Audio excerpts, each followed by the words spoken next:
పూరా లోకల్. తెలంగాణ రాష్ట్రంలో కులగణన మొదలైంది. ఇంకో 2 రోజుల్లో ముగియనుంది. కొంతమంది బీసీసీలుగా మారిన వాళ్ళు దళితులు ఈ కులగణనలో ఆ పత్రాల్లో ఇప్పటికీ ఎస్సీలుగానే రాయించుకుంటున్నారు. ప్రభుత్వ ఫలాల కోసం, రిజర్వేషన్ల కోసం, సంక్షేమ పథకాల కోసం. కారణం ఏంటి దాని వెనకాల? అసలు కుట్ర. ఏం కుట్ర? కారణం ఏంటనేటప్పుడు కుట్ర, conspiracy, religious, social, economic, political conspiracy. భారతదేశాన్ని విచ్ఛిన్నం చేయడానికి జరిగేటటువంటి ఏకైక కుట్ర. చర్చి ఆధారంగా, ఇందాక ఎట్లాగైతే మసీద్ ఆధారంగా, ముస్లిం ఆధారంగా, ఇస్లాం ఆధారంగా జరుగుతుందో, క్రైస్తవ కేంద్రంగా జరుగుతున్నట్టు భారతదేశం జరుగుతున్నట్టు కుట్ర. అరే, నీ యేసు ప్రభు నిజంగా సత్యమే పలుకోవాలని చెప్పినప్పుడు, నువ్వు నిజంగా యేసు మార్గాన్ని ఎన్నుకున్నప్పుడు నువ్వు న్యాయంగా ఉండు. నువ్వు కన్వర్ట్ అయిన తర్వాత మళ్ళీ నేను ఎస్సీని ఎట్లంటావు? నువ్వు కన్వర్ట్ అయిన తర్వాత కూడా నీకు అంత ఇంత వెసులుబాటు ఇస్తున్నా కదా, బీసీసీలో పెట్టిన నిన్ను పో మైనార్టీలోకి. నీకు ఉద్యోగాలు కావాల్సి వచ్చినప్పుడు, రేషన్ కార్డులు కావాల్సి వచ్చినప్పుడు, గ్యాస్ బండలు కావాల్సి వచ్చినప్పుడు, లేకపోతే రిక్షాలు, సైకిళ్ళు, ఆటోలు కావాల్సి వచ్చినప్పుడు ఎస్సీ. తెల్లారు లేస్తే చర్చికి పోతావు. చర్చికి పోయి ఒక ఎర్రంచు నల్లట్ట పుస్తకం పట్టుకుని పోయి చెప్పేది ఏముంటుంది? ఈ దేశంలో అందరూ దొంగలు, ఈ అగ్రకులాల డామినేషను, లేకపోతే హిందుత్వం వేస్టు, వెంకటేశ్వర స్వామికి ఏమైనా కొమ్ములు వచ్చినాయా? నువ్వు చేసేదేంటి? నువ్వు నీ మత ప్రచారం చేస్తున్నావా? చర్చి అంతర్జాతీయ కుట్రలో చర్చి ఒక భాగము. కాన్స్పిరసీ థియరీలో సామ్రాజ్యవాద విస్తరణలో అనేక రకాల విస్తరణకార పథకాలు ఉంటాయి. దాంట్లో ఆర్థిక విస్తరణ. నేను నీ దేశాన్ని బానిసత్వంగా చేసుకోవాలంటే ముందు నీకు 1000 కోట్లు అప్పిస్తా. నీకు 100 కోట్లే కావాలి, 1000 కోట్లు అప్పిస్తా, వాడుకో అంట. నా 1000 కోట్లు నువ్వు ఏ రోజైతే కొంచెం నీ ఆర్థిక వ్యవస్థ కొంచెం అతలాకుతలంగా ఉంటుందో నా 1000 కోట్లు నాకు ఇయ్యంట. కనీసం మిత్తి కట్టంట. మిత్తి కట్టే పొజిషన్లో కూడా ఉండవు. నేనంటే నీ సామ్రాజ్యంలో ఒక 10 ఊళ్ళు నాకు ఇచ్చేయంట. సేమ్ మహాభారత కాలంలో జరిగినట్టే. ఈ రకమైన సామ్రాజ్యవాద విస్తరణలో భాగంగా, ఆర్థిక, సామాజిక, రాజకీయ విస్తరణలో, సామ్రాజ్యవాద విస్తరణలో భాగంగా చర్చ కుట్ర. ఈ కుట్రలో ఇవాళ దళితులను టార్గెట్ చేశారు. అక్కడక్కడ కొంతమంది అగ్రవర్ణాల వాళ్ళు కూడా పోయారు. మరి ఇప్పుడు దళితులకే మోసం జరుగుతుంది కదా, ఎందుకంటే వీళ్ళు బీసీసీలుగా ఉండి కూడా ఎస్సీలుగా రాయించుకొని జాబ్స్ ఇవన్నీ పొందడం వల్ల. మీ ముందు 2 ఆప్షన్స్ ఉన్నాయి దళిత సోదరా. నువ్వు క్రైస్తవాన్ని నమ్మితే నమ్ముకో, భారతదేశంలో మత స్వేచ్ఛ ఉన్నది. నువ్వు పోయినప్పుడు నేను క్రైస్తవంలోకి మారినా అని చెప్పి సర్టిఫికేట్ ఎఫిడవిట్ ఇయ్యి బీసీసీలోకి పో. దాని ప్రకారం ఏదైతే రిజర్వేషన్ వస్తుందో తీసుకో. లేదా క్రైస్తవం లేదు, తొక్క లేదు, చర్చి లేదు, మసీదు లేదను రా, మంచిగా రాముల వారికి మొక్కు, ఎస్సీ సర్టిఫికేట్ పెట్టుకో, ఉద్యోగం తెచ్చుకో. ఇంట్లో అన్యాయం నువ్వు బేసిక్గా జీసస్ పేరు మీద, చర్చి పేరు మీద చేసేది మోసమేనా? బైబిల్ పేరు మీద చేసేదంతా మోసము. ఇది కుట్రలో భాగము. దీంట్లో ఎటువంటి సంకోచం లేకుండా చెప్పవలే.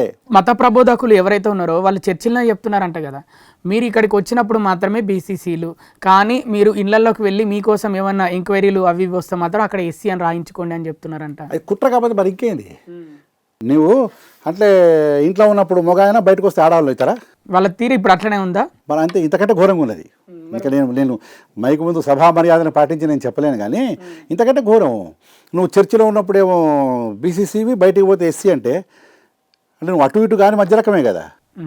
నిజంగా యేసు ప్రభువుని నమ్మి ఏసే పరిశుద్ధాత్మ నువ్వు అయినప్పుడు, పరిశుద్ధాత్మ అయినావు కదా, పరిశుద్ధాత్మ అయినప్పుడు నిజం పలుకు. నేను మతం మారినా, నేను రామయ్యను, జోసఫ్ అయినా, జోసఫ్ అని రాసుకో, ఎస్సీ సర్టిఫికేట్ తీసేసేయి, బీసీ రాయి. దానివల్ల మిగతా దళితులకు న్యాయం జరుగుతుంది కదా. నువ్వు వానికి అడుపు కొడుతున్నావు కదా.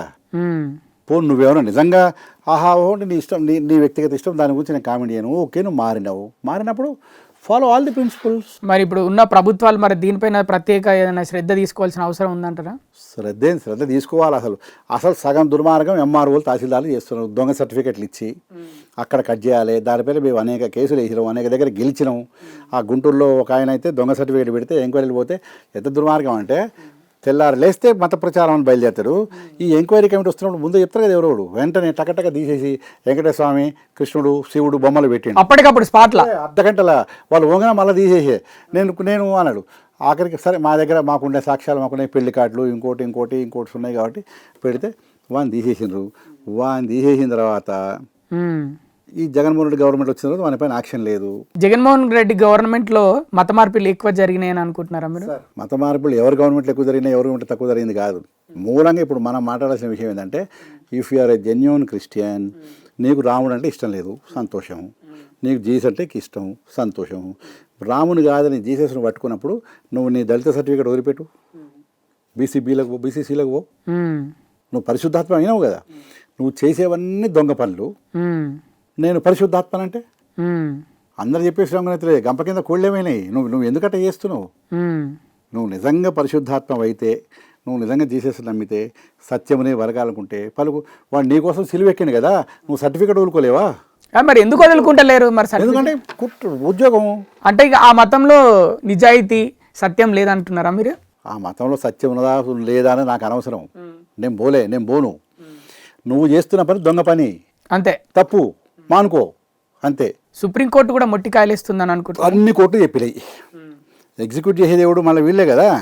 ఎట్లాగైతే ముస్లిం సంతుష్టీకరణ ఉందో అట్లే చర్చి సంతుష్టీకరణ కూడా జరుగుతున్నది కదా. నా ఫ్రెండ్ ఒక ఆయన 5300 దొంగ చర్చిలు మూయించాడు ఒక్కడే. మల్కాజ్గిరిలో ఉంటాడు రామకృష్ణ గారని. అసలు దొంగ చర్చిలకు మరి ఫండింగ్ ఎవరు ఇస్తారు? ఇస్తున్నారు. ఎవరు? ఇవాళ నీకు FCRA బంద్ అయిన తర్వాత చర్చిలు అమ్మకానికి వచ్చినాయి కదా, చర్చిలు అమ్ముతున్నారు కదా ఇవాళ.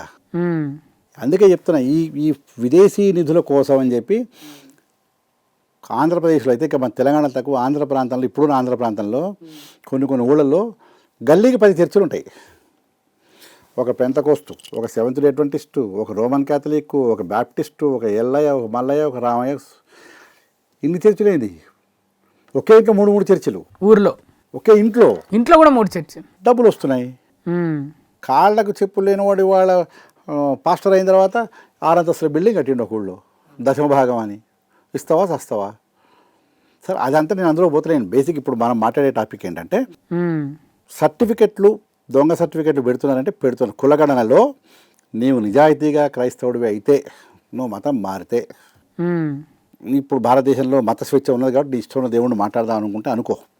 అన్నప్పుడు నిజం చెప్పు. నేను అడుగుతుంది ఒకటే, నువ్వు నిజం చెప్పు. నువ్వు కన్వర్షన్ అయితే సర్టిఫికేట్ మార్చా. అరే అప్పుడు your fraud.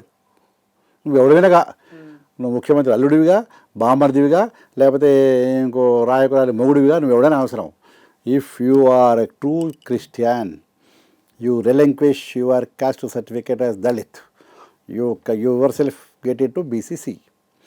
లేదంటవా you are a fraud, ఎవడైనా కానీ అంతే. దీంట్లో ఎటువంటి అనుమానం లేదు. ఇది జరగకపోతే మళ్ళీ మరొక ప్రమాదం. జెన్యూను దళితులకి వాళ్ళ అన్యాయం జరుగుతుంది. దానికోసమే వీడేం చేస్తున్నట్టే, వానికి వస్తుంది నాకు వస్తుంది కానీ వీడు పోతున్నాడు. నేను రాముల వారిని నమ్ముతా, నేను దళితుడిని, మతం మానవుడు దొంగ సర్టిఫికేట్ పెట్టి ఉద్యోగం తీసుకుంటాడు, నీకు అన్యాయం జరుగుతున్నది, వాడు నా ఛాన్స్ వాడు కొట్టేస్తుండే కదా. కాబట్టి నేను కూడా అలా అయిపోతుంది కదా. ఈ రకమైనటువంటి అనేక రకాల యొక్క సామాజిక రాజకీయ కారణాల వల్ల ఇది జరుగుతుంది. దీన్ని ఆపాలంటే చైతన్యం తీసుకురావాలి. ఇప్పుడు మీరు ప్రశ్న అడిగారు, నేను చెప్పేది ఒకటే, నువ్వు మతం మారితే చెప్పు, లేకపోతే నీ యేసు ఫ్రాడు, నువ్వు ఫ్రాడు. ఇది ఫైనల్. ఇక నువ్వు అప్పుడు మళ్ళా పరిశుద్ధాత్మ, తెల్ల గొర్రెలు, ఎర్ర గొర్రెలు, లేకపోతే ఇంకోటి చెప్పకిగ. ఏం చేస్తారు మరి ఆ గొర్రెల్ని? అట్లా చెప్పు. నువ్వు చేసేది దొంగ పని అయితే మానుకో, లేకపోతే నేను దొంగనని క్లెయిమ్ చేయి.